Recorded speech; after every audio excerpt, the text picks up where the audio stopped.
Ne aflăm în balconul construcției și filmăm interioarele pentru a rămâne mărturie despre ce s-a petrecut aici, despre eforturile depuse de lucrători, despre eforturile depuse de finanțatori, de organizatori și de săteni.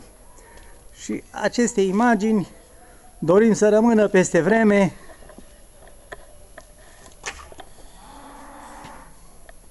ca mărturie a faptului că s-a construit în Peterichea o biserică nouă în anul 2015. Scările de urcare,